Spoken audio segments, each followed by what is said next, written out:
Hey everyone, welcome on my YouTube channel. I, Shom Upadhyay, student of King George Medical University Lucknow 2022 batch. तो आप चाहे AIIMS, BSc nursing और paramedical entrance exam की तैयारी कर रहे हो, या फिर आप चाहे केजीएमयू, एवीवीएमयू जैसे जो एंट्रेंस एग्ज़ाम होते हैं आप उनकी तैयारी कर रहे हो, तो ये जो वीडियो है आज आप सभी के लिए होने वाली है। और जैसा कि अब एग्ज़ाम की जो आपकी डेट से धीरे धीरे एक एक दिन करके पास में आ रही है, अब ज़्यादा टाइम बचा है नहीं, 15-20 दिन का जो टाइम आपके पास बचा हुआ है। तो ऐसे में बच्चे के मन में भी ये डाउट कई सारे बच्चे ऐसे हैं जो जिनको मतलब अभी ने उन्होंने सही से पढ़ना स्टार्ट मतलब किया ही है, तो उनको भी जानना है कि उन कौन कौन से ऐसे बायोलॉजी के इंपॉर्टेंट टॉपिक्स हैं, चैप्टर्स हैं जहाँ से क्वेश्चन ज़्यादा पूछे जाते हैं और एग्ज़ाम में आने की पॉसिबिलिटी उनकी ज़्यादा है। या फिर जो बच्चे पढ़ाई पूरा सिलेबस कवर कर चुके हैं, अब उनको रिवीजन करना है, तो उनको भी ये चीज़ नहीं मतलब पता है कि कौन से यही जो सब्जेक्ट जो इम्पोर्टेंट हैं या फिर जो टॉपिक्स इंपॉर्टेंट हैं हर चैप्टर के, तो ताकि वो अपना जो रिवीजन करें उसी अकॉर्डिंग करें और उन्हीं टॉपिक्स को बार बार रिवाइज करें ताकि वो एग्ज़ाम में अच्छा करें, बेहतर करें और अच्छे नंबर ले आएँ।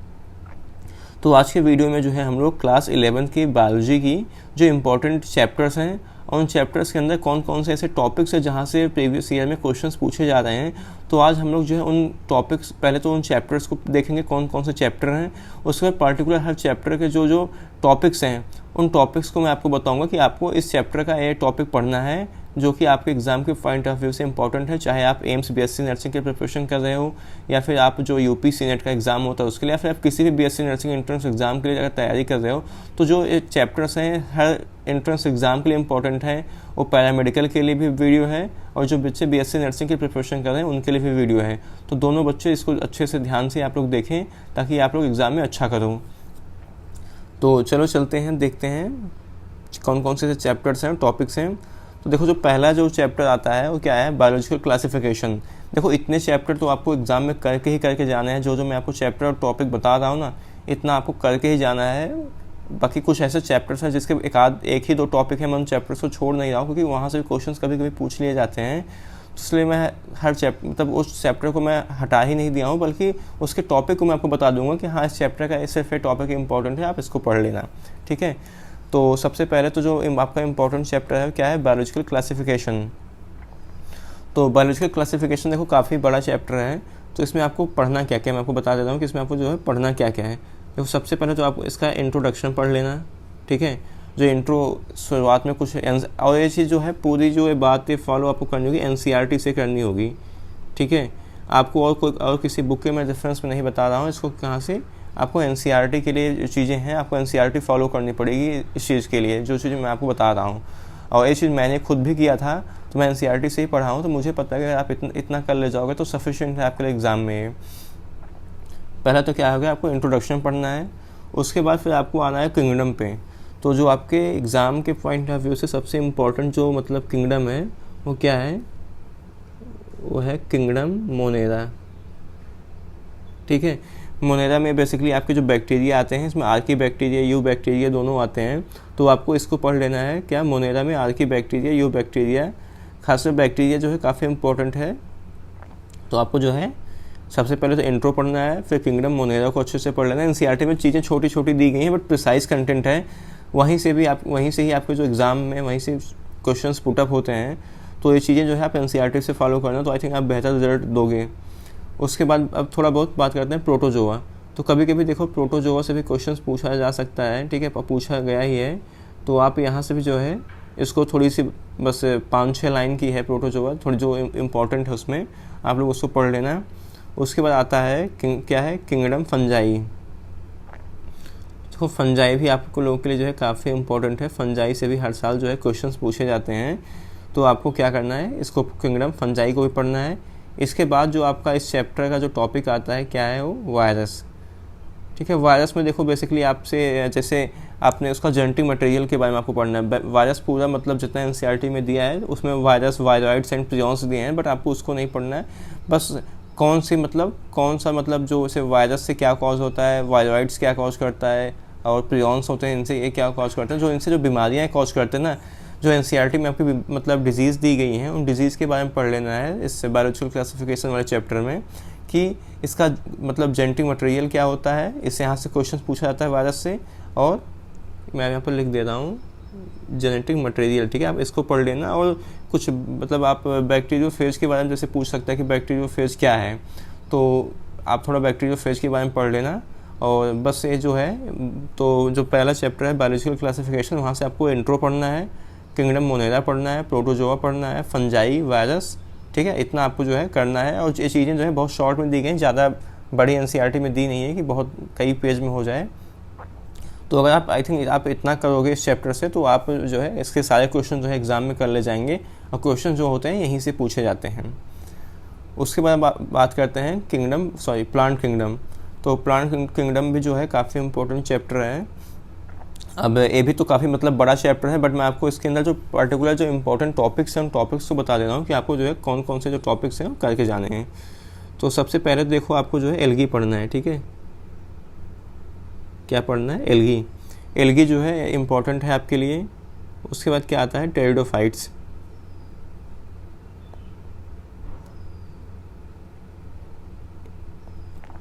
ठीक है, टेरिडोफाइट्स आपको पढ़ लेना है। उसके बाद जो आता है सेकंड पे क्या आता है, जिम्नो एंड एंजियोस्पर्म। बहुत शॉर्ट में एनसीईआरटी में दिया है, और जो जिम्नो एंजियोस्पर्म है इसको आपको पूरा नहीं पढ़ना है। एंजियोस्पर्म में जो इनका डिफरेंस है, ठीक है, इन्हें क्या पढ़ना है, आपको डिफरेंस पढ़ना है, डिफरेंस और क्या क्या फीचर्स होते हैं इनके, ठीक है, बस आपको इतना पढ़ना है। जिम्नो एंजियोस्पर्म थोड़ा मतलब बड़ा टॉपिक है, लेकिन आपको पूरा नहीं पढ़ना जिम्नो एंजियोस्पर्म, बस इनके बीच में डिफरेंस क्या होता है, फीचर्स क्या होता है। तो आई थिंक अगर आप लोग इसके अंदर इतना पढ़ लोगे प्लांट किंगडम के अंदर, तो आपके जो है लगभग मोस्ट ऑफ द क्वेश्चन जो है 90% जो क्वेश्चन है कवर हो जाएंगे, ठीक है। सबसे पहले तो आपको एल्गी काफ़ी अच्छे से पढ़ना है, फिर टेरिडोफाइट्स आपको पढ़ना है, फिर जिम्नो एंजियोस्पर्म का डिफरेंस पढ़ लेना है, फीचर्स पढ़ लेना है उसके। तो ये तो हो गई बात किसकी, प्लांट किंगडम की। अब बात करते हैं एनिमल किंगडम की, ठीक है। तो एनिमल किंगडम भी देखो काफ़ी बड़ा चैप्टर है मतलब। तो इसके अंदर मैं आपको टॉपिक्स बता देता हूँ, आपको कौन कौन से टॉपिक्स पढ़ना है, जहाँ से जो हर साल जो है क्वेश्चंस पूछे जाते हैं। तो सबसे पहले देखो आपको जो पढ़ना है यहाँ पे फाइलम पोरीफेरा आपको पढ़ना है, ठीक है। पोरीफेरा थोड़ा बस ये भी 15-20 लाइन है, थोड़ी सी है, आप इसको पढ़ लेना। पोरीफेरा से क्वेश्चन पूछे गए हैं प्रीवियस ईयर एग्जाम्स में। उसके बाद अब आता है आपका क्या, प्लेटीहेल्मिन्थीज,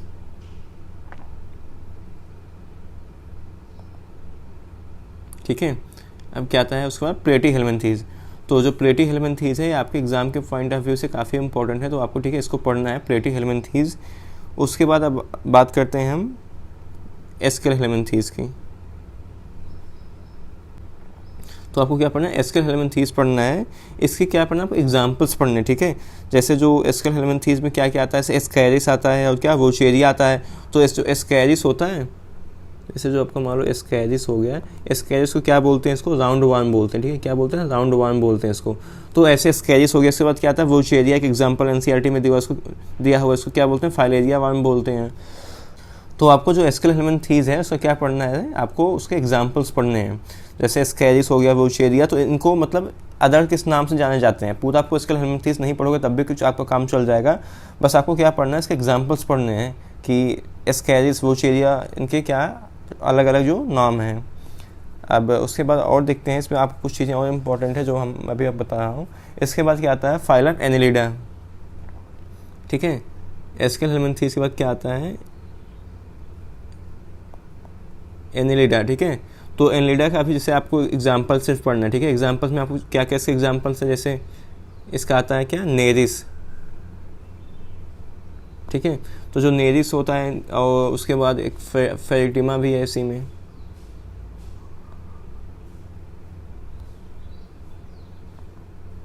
ठीक है। तो ये सब जो है आपके मतलब इम्पॉर्टेंट है एग्ज़ाम के पॉइंट ऑफ व्यू से। तो क्या एनिलिडा हो गया। एनिलिडा के बाद आपको देखो जो पढ़ना है, उसके बाद आपको थोड़ा सा एम्फीबियंस के बारे में पढ़ लेना, ठीक है। एम्फीबिया, ये सब एनसीईआरटी में देखो बस 5-6 10 लाइन, मतलब 10 लाइन से 5 लाइन के बीच में चीज़ें हैं ना, तो बहुत छोटी छोटी चीज़ें दी हैं, तो आप लोग इसको पढ़ लेना। एम्फीबिया के बाद आपको क्या पढ़ना है, रेप्टाइल्स आप थोड़ा सा देख लेना है, ठीक है। रेप्टाइल्स पढ़ लेना, और आप थोड़ा बहुत ना एप्स और मैमल्स के बारे में पढ़ लेना। एप्स एंड क्या, मैमल्स के बारे में। इसके ये सब जो चीज़ें हैं ना, आपको इसको पूरा नहीं पढ़ना, बस इनके क्या एग्जाम्पल्स आपको पढ़ने, ठीक है, जो एग्जाम्पल दिए हैं इनके, बस आपको क्या करना है कि इनके एग्जाम्पल पढ़ लेने, बाकी पूरा मतलब नहीं कि आप एम्फीबिया रेप्टाइल ये सब पढ़ने मत बैठ जाओ, बस इनके जो एग्जाम्पल दिए हैं, इन एग्जाम्पल्स आपके एग्जाम के पॉइंट ऑफ व्यू से जो है इंपॉर्टेंट है एनिमल किंगडम के। तो आई थिंक अगर आप इतना करोगे तो एनिमल किंगडम जो है आपका वो मुश्किल से भी वो मतलब समझो कि 15 से 20 मिनट में आपका भी जो है चैप्टर कवर हो जाएगा। अभी आप जब पहली बार पढ़ोगे, उसके बाद जब आप बार बार इतनी चीज़ों को जब रिवाइज करोगे ना, तो आई थिंक ये आपका मुश्किल से 5 मिनट का काम है इतना पढ़ना। तो अच्छा करोगे अगर इतना आप कर ले जाते हैं एनिमल किंगडम से। उसके बाद अब बात करते हैं morphology of a flowering plant. तो देखो, जो मार्फोलॉजी ऑफ फ्लावरिंग प्लांट है ये भी काफ़ी इंपॉर्टेंट है। तो काफ़ी बड़ा चैप्टर है, बट आपको मैं टॉपिक्स जो बता रहा हूँ ना, आप इतना सिर्फ करके जाओ, अच्छा करोगे आप। तो उसके बाद जो सबसे पहला इसका टॉपिक है क्या है, मॉडिफिकेशन ऑफ रूट, ठीक है।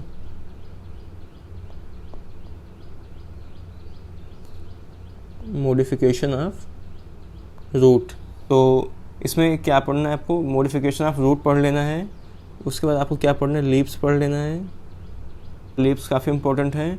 और इसमें आपका जो और दूसरा है क्या है, फ्लावर, ठीक है। जो फ्लावर्स हैं, फ्लावर्स काफ़ी बहुत इसको ना काफ़ी मोस्ट ऑफ द इम्पोर्टेंट है इस चैप्टर का, ठीक है। फ्लावर में जैसे आपको क्या क्या पढ़ लेना है, जैसे कैलिक्स, कोरोला, एंड्रोशियम, गाइनोशियम, मतलब कि जैसे पार्ट्स ऑफ फ्लावर हो गया, ठीक है, कौन मतलब जो फ्लावर होता है उसके कौन कौन से पार्ट्स होते हैं ना, तो ये सब चीज़ें पढ़ लेना है। एंड्रोशियम, गाइनोशियम, कैलिक्स, कोरोला, इनकी यूनिट क्या होती है, ठीक है। तो आपको अगर इतना करोगे तो अच्छा करोगे, ठीक है।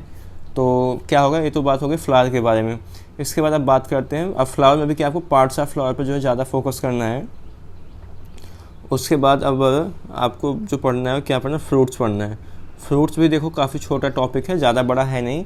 तो आपको जैसे मैंगो, ड्रूप, ये सब चीज़ें होती ना, थोड़ा जो NCERT है उसमें दिया हुआ है पीछे, फ्रूट्स में थोड़ा सा, तो ज़्यादा दिया नहीं, तो मुश्किल से आप अगर पढ़ोगे सही से तो 5 मिनट में आप टॉपिक जो है कवर कर लेंगे। फ्रूट्स का जो टॉपिक है छोटा सा टॉपिक है, लेकिन इससे क्वेश्चन जो है पूछे जाते हैं एग्जाम में। जैसे मैंगो है, मैंगो किस टाइप का फ्रूट है।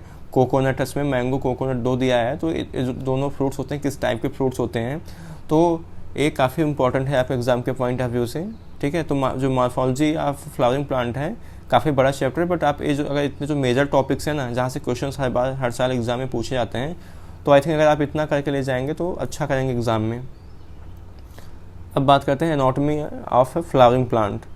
तो ये भी देखो काफ़ी मतलब थोड़ा लेंदी सा मतलब चैप्टर है, और थोड़ा बच्चों को कम समझ में आता भी है, और यहाँ से ज़्यादा क्वेश्चंस भी आते नहीं हैं, बट जहाँ से क्वेश्चंस पूछे जाते हैं मैं इन क्वेश्चंस आपको बता दे रहा हूँ टॉपिक्स।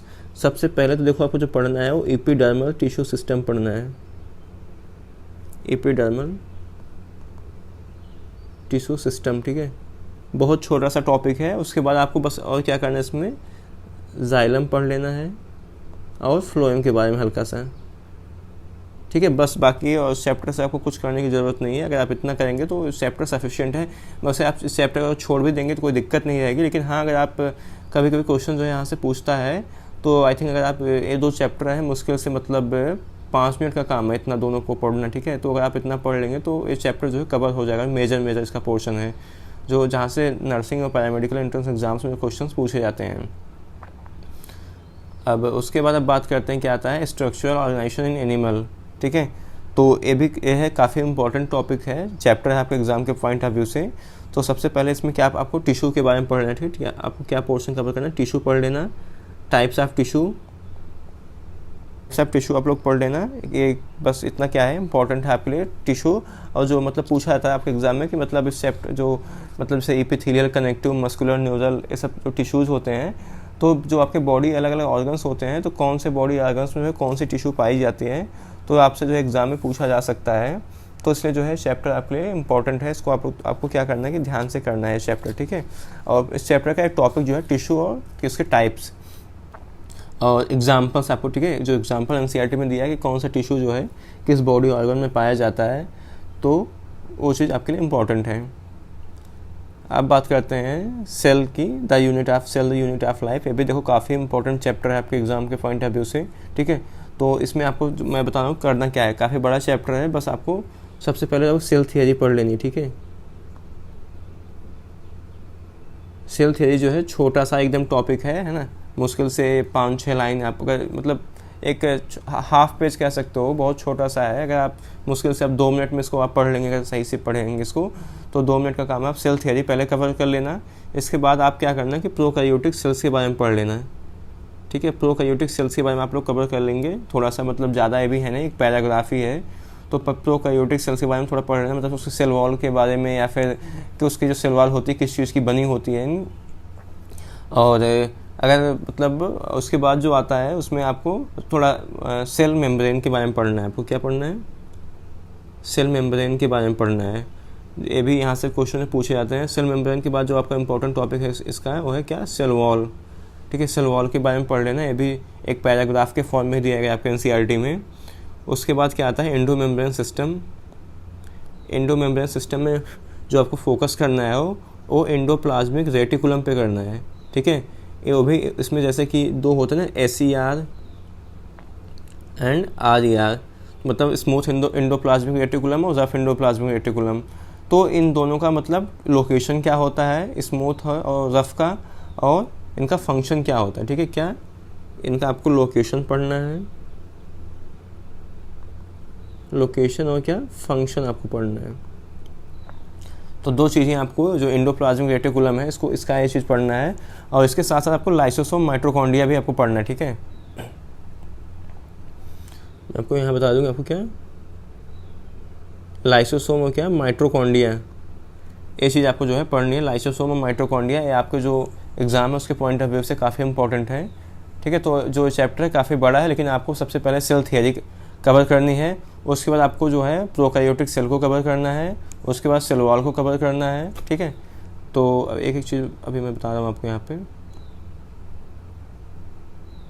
ठीक है। सबसे पहले क्या यहाँ पे सेल थियरी कवर करनी है, उसके बाद क्या prokaryotic cell, cell membrane, cell wall, endo membrane system में आपको जाना है, वहाँ पे एंडोप्लाज्मिक रेटिकुलम पे फोकस करना है। उसमें आता है स्मूथ और रफ होता है, उसका लोकेशन पढ़ना है, फंक्शन पढ़ना है। फिर लाइसोसोम पढ़ लेना, मुश्किल से ये भी 7-8 लाइन का है। माइटोकॉन्ड्रिया पढ़ लेना, बस इतना पढ़ोगे आप, सफिशिएंट है। यहाँ से जो है बहुत ज़्यादा क्वेश्चंस पूछे जाते हैं, काफ़ी मतलब वेटेज वाला चैप्टर है सेल, जो unit of the unit of life है। उसके बाद देखो आता है चैप्टर का बायोमॉलिक्यूल्स। तो बायोमॉलिक्यूल्स जो देखो, जो आपके एग्जाम के पॉइंट ऑफ व्यू से उतना इंपॉर्टेंट है नहीं, तो आप इसको अगर नहीं भी करके जाते हो, थोड़ा बहुत आप अगर अमाइनो एसिड्स आप पढ़ लेंगे तो आई थिंक सही रहेगा ना। बाकी अगर इसेंशियल नॉन इसेंशियल, ठीक है, बाकी ये अगर आप इसको नहीं करके जाते तो भी मतलब कोई ज़्यादा मतलब इसका वेटेज नहीं आता है। आप हालांकि आप हालांकि पढ़ना तो अमाइनो एसिड्स के बारे में और मतलब एंजाइम्स के बारे में थोड़ा बहुत पढ़ लेना, ठीक है। एंजाइम्स मतलब जैसे हाई किस pH पे या हाई टेम्परेचर पे क्या मतलब उनका स्ट्रक्चर में क्या चेंजेस होते हैं। तो अमाइनो एसिड्स और एंजाइम के बारे में अगर पढ़ना हो तो आप लोग थोड़ा पढ़ सकते हो, ठीक है। तो इतना आपके लिए इसमें इम्पोर्टेंट है। उसके बाद बात करते हैं cell cycle and cell division के बारे में। तो देखो ये भी जो है आपके लिए काफ़ी इंपॉर्टेंट है, cell cycle and cell division.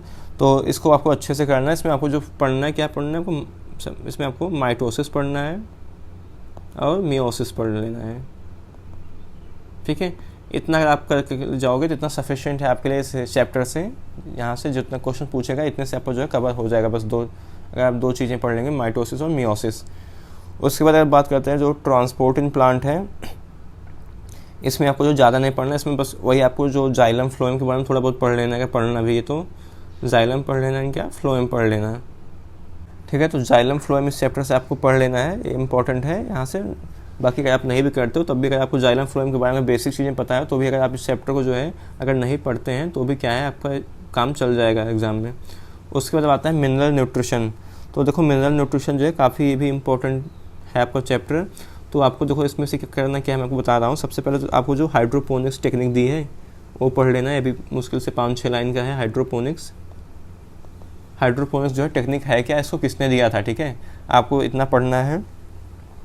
उसके बाद आपको क्या पढ़ना है, माइक्रो एंड मैक्रो जो न्यूट्रिएंट्स होते हैं आपको क्या उतना पढ़ लेना, ठीक है। हाइड्रोपोनिक्स, माइक्रो, मैक्रो न्यूट्रिएंट्स के बारे में पढ़ना है अच्छे से, ठीक है। तो ये 2 जो है मेजर टॉपिक्स हैं इस चैप्टर के। तो अगर आप इतना कर ले जाएंगे तो जो है आपका चैप्टर कवर हो जाएगा पूरा मेजर जो है। उसके बाद अब बात करते हैं फोटोसिंथेसिस इन हायर जो प्लांट होते हैं। इसमें आपको बस आपको जो फोकस करना है, क्या करना है, आपको फोकस करना है वो लाइट रिएक्शन पे ठीक है। और क्या, डार्क रिएक्शन, लाइट रिएक्शन और डार्क रिएक्शन जो है इस पर आपको फोकस करना है। मतलब बेसिकली जैसे कहाँ पे इनका लोकेशन क्या होता है और कितने मतलब इंटेंसिटी की लाइट इस पर पड़ती है और इनका मतलब फंक्शन कितना, मतलब फंक्शन क्या होता है, कैसे क्या होता है। और थोड़ा बहुत आपको इसके अलावा जो आपको टॉपिक है वो केल्विन साइकिल आपको पढ़ लेना, ठीक है। केल्विन साइकिल थोड़ा सा आप इसको पढ़ लोगे तो यहाँ से क्वेश्चंस कभी कभी जो है पूछा जाता है आपके एग्ज़ाम में, तो आपको जो है इसको भी थोड़ा कवर कर लेना है, तो इम्पोर्टेंट है आपके लिए, ठीक है। तो उसके बाद जो आपका है रेस्पिरेशन प्लांट, तो इसको अगर आप नहीं भी कवर करोगे तो भी चल जाएगा, ठीक है। तो इतना ज़्यादा इंपॉर्टेंट ये है नहीं, इसमें बस आपको थोड़ा बहुत चीज़ें अगर आपको जो लगता है मेजर, अगर टाइम बचता है तो आप लोग थोड़ा बहुत कर लेना, लेकिन उतना इंपॉर्टेंट है नहीं है। उसके बाद क्या है, प्लांट ग्रोथ एंड डेवलपमेंट। तो इसमें बेसिक जो प्लांट ग्रोथ एंड डेवलपमेंट है चैप्टर है, इसमें से आपको क्या पढ़ना है, हार्मोन्स के बारे में पढ़ना है। जो आपके क्या है, प्लांट हार्मोन्स हैं, आपको प्लांट हार्मोन्स के बारे में पढ़ना है। मतलब कौन सा मतलब हार्मोन्स होता है जो मतलब डोर्मेंसी कॉज करता है या फिर जो ग्रोथ के लिए रिस्पॉन्सिबल होता है। तो बस क्या करना है आपको, मेजॉरिटी में जो हार्मोन्स इसमें दिए बस आपको हार्मोन्स पढ़ लोगे तो इस चैप्टर के जो मेजर टॉपिक है वो आपके एग्ज़ाम के लिए कवर हो जाएगा। इसके बाद आते हैं हम मतलब जो ह्यूमन फिजियोलॉजी है, ये भी देखो आपके मतलब इसमें जो अभी डाइजेशन एंड एब्जॉर्प्शन चैप्टर है, अभी एक इसके भी मतलब कुछ टॉपिक्स हटे हैं, तो ये भी मतलब थोड़ा इम्पॉर्टेंट है आपके लिए। तो एक बार मतलब आप जो इसके मेजर जो थोड़े पॉइंट्स ऐसे एंजाइम्स के बारे में, ठीक है। जैसे आप पैनक्रियाटिक एंजाइम हो गया, बेसिकली मैं एंजाइम्स लिख दे रहा हूँ, ठीक है। तो आप लोग थोड़ा एंजाइम्स के बारे में इसमें पढ़ लेना है, कौन सा एंजाइम होता है, कहाँ होता है, किसका जो डाइजेशन होता है कहाँ पे होता है, एंजाइम्स के बारे में पढ़ लेना। और डाइजेशन के बारे में जो चीज़ जैसे आप प्रोटीन, फैट, एब्जॉर्प्शन, ये सब चीज़ें थोड़ा बहुत अगर आप पढ़ लोगे तो आपके लिए जो यूज़फुल होगा। तो यहाँ से जो क्वेश्चन है पूछे जाते हैं। उसके बाद हालांकि जो मतलब ह्यूमन फिजियोलॉजी पूरा इम्पॉर्टेंट ही है, तो आपको मतलब जो मेजर चीज़ें हैं इसमें भी आप जो breathing and exchange of gases है, ये भी आपके एग्जाम के पॉइंट ऑफ व्यू से इंपॉर्टेंट है। तो आप लोग जो है इसको भी करना। इसमें जैसे जो पार्शियल प्रेशर होता है या फिर जो टाइडल वॉल्यूम हो गया, रिजर्व वॉल्यूम हो गया, फारसी हो गया, तो ये सब चीज़ें जो है आपको पढ़ लेनी है कि कहाँ पे मतलब कितना जो वॉल्यूम होता है कितना होता है। तो आपको इसको जो है कवर, इसकी मतलब जो हमारी लंग्स होती है, लंग्स की जो मेम्ब्रेन होती है, जो उसकी मतलब जो लंग्स को कवर करता है, उसके बाद जो मेम्ब्रेन पाई जाती है, जो प्लूरल मेम्ब्रेन होती है, कितने लेयर की होती है, उसके बीच में कौन सा फ्लूइड भरा होता है। तो इस चीज़ को आपको पढ़ना है, लंग्स के बारे में स्पेशली जो लंग्स की एनाटॉमी फिजियोलॉजी दी है आपको उसको पढ़ना है, ठीक है। तो इस चैप्टर को आप अच्छे से करके जाना है। बॉडी फ्लूइड्स एंड सर्कुलेशन भी आपके लिए काफ़ी इंपॉर्टेंट है। यहाँ से भी लगभग 3-4 क्वेश्चन जो है इस चैप्टर से आते हैं, काफ़ी इंपॉर्टेंट चैप्टर है जो बॉडी फ्लूइड एंड सर्कुलेशन है। तो आपको इसको अच्छे से पढ़ना है। इसको मैं स्टार मार्क 2 कर दिया हूँ, तो आपके एग्जाम के पॉइंट ऑफ व्यू से काफ़ी इंपॉर्टेंट है, इस पर आपको पढ़ के जाना, ठीक है। उसके बाद एक्सक्रीटरी प्रोडक्ट एंड एलिमिनेशन बहुत ज़्यादा इंपॉर्टेंट नहीं चैप्टर, लेकिन हाँ यहाँ से भी 1-2 क्वेश्चन पूछे जाते हैं, ठीक है। तो आपको थोड़ा बहुत इसको भी क्या करना है, आपको इसको देख लेना है। इसके बाद जो आपका चैप्टर आता है लोकोमोशन मूवमेंट, ये भी देखो मैं इसको स्टार मार्क कर रहा हूँ क्योंकि ये भी आपके लिए मतलब एग्जाम के पॉइंट ऑफ व्यू से काफ़ी इंपॉर्टेंट है लोकोमोशन मूवमेंट, खासकर जिसमें बोन्स होती हैं, जॉइंट्स हैं, ये सब चीज़ें, जो लिगामेंट्स, ये सब जो चीज़ें हैं ना काफ़ी इंपॉर्टेंट हैं। तो आपको इसको भी क्या करना है, अच्छे से पढ़ लेना है लोकोमोशन मूवमेंट। उसके बाद आता है क्या, न्यूरल कंट्रोल एंड कोऑर्डिनेशन, ये भी जो है उतना इंपॉर्टेंट नहीं है आपके, तो अगर आप इसको नहीं भी करते हो तो भी मतलब आपका जो है चल जाएगा काम। उसके बाद जो आपका है क्या, केमिकल कंट्रोल एंड कोऑर्डिनेशन, ये भी देखो मतलब उतना ज़्यादा इंपॉर्टेंट नहीं है, लेकिन हाँ मतलब अगर इंपॉर्टेंट है तो आप इसको थोड़ा बहुत पढ़ लोगे तो आई थिंक जो आपके मेजर टॉपिक्स हैं वो क्लास 11 के जो है बायोलॉजी की कवर हो जाएंगे। तो इतना अगर सही से अगर जितना मैंने आपको चीज़ें बताई अगर आप पढ़ने को, तो मुश्किल से समझो कि 1.5-2 घंटे का टाइम मतलब टॉपिक है जितना मैंने आपको बताया है। तो ये तो पहली बार जब आप पढ़ोगे तो इतना मतलब टाइम लगेगा, लेकिन आप जैसे जैसे बार बार उसको टॉपिक को आप रिवाइज करोगे धीरे धीरे टॉप चैप्टर्स को, तो टाइम जो है आपका जो ड्यूरेशन है कम होता चला जाएगा। और धीरे धीरे आपका जो मुश्किल से समझो कि इतना मुश्किल से 15 से 20 मिनट का काम है बस पूरा क्लास 11 को रिवाइज़ करना है। तो अगर आप इस तरीके से अगर आई थिंक पढ़ेंगे तो आपका जो एंट्रेंस एग्ज़ाम है अच्छा जाएगा, आप अच्छा स्कोर करेंगे। अभी आपके पास जितना भी टाइम बचा हुआ है, तो अगर ये तो मतलब हो गए आपके जो चैप्टर्स हैं और कौन कौन से चैप्टर्स हैं, कौन कौन से उनके टॉपिक्स हैं जो आपके एग्ज़ाम के पॉइंट ऑफ व्यू से इंपॉर्टेंट हैं क्लास 11 की बायोलॉजी के, ठीक है। आज की वीडियो में इतना ही। बाकी अगर आपको वीडियो पसंद आया तो वीडियो को लाइक कर देना, चैनल के सपोर्ट में चैनल को सब्सक्राइब कर देना। Thank you so much watching for this video.